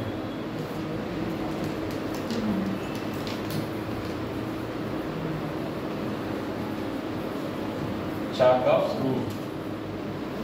तो डीएनए वाली टेबल में लिखो, डीएनए वाली टेबल में लिखो,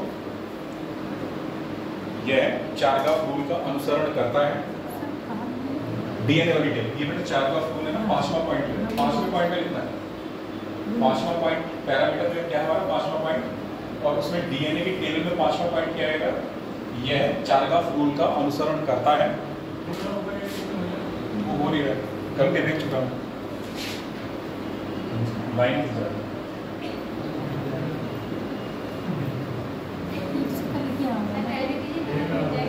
सब ऐसे चारगाफ रूल में लिख देना, यह है डीएनए वाली टेबल लिखना, यह है चारगाफ रूल का अनुसरण करता है, और आरएनए वाली टेबल में लिखना, यह है चारगाफ रूल का अनुसरण नहीं करता है। वजह आपको पता है ना, क्यों नहीं करता है, क्यों करता है, ठीक है।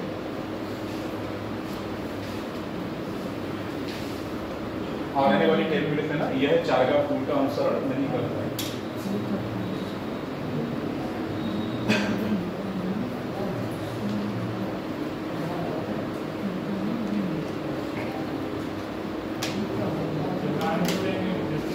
अच्छा, जेनेटिक मटेरियल कौन होता है मोस्टली, अगला एक पैरामीटर और बना लो 6ठे नंबर पे, वहां पे लिखो 6ठा नंबर, और उसमें लिखो जेनेटिक मटेरियल। 5वें पॉइंट के नीचे पैरामीटर में लिखना जेनेटिक मटेरियल, ठीक है।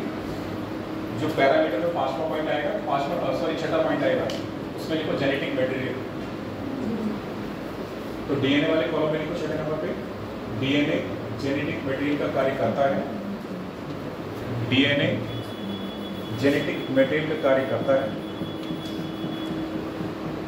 आरएनए वाले कॉलम में लिखो, आरएनए सामान्यतः नॉन जेनेटिक, मतलब जेनेटिक मटेरियल का काम नहीं करता। आरएनए सामान्यतः नॉन जेनेटिक होता है, आरएनए सामान्यतः नॉन जेनेटिक होता है, आरएनए सामान्यतः नॉन जेनेटिक होता है। तो बेटा डीएनए आरएनए में अंतर होगा, ठीक है। ये कुल मिला के 6 अंतर लिख लिया हम लोगों ने, तो डीएनए आरएनए के अंतर।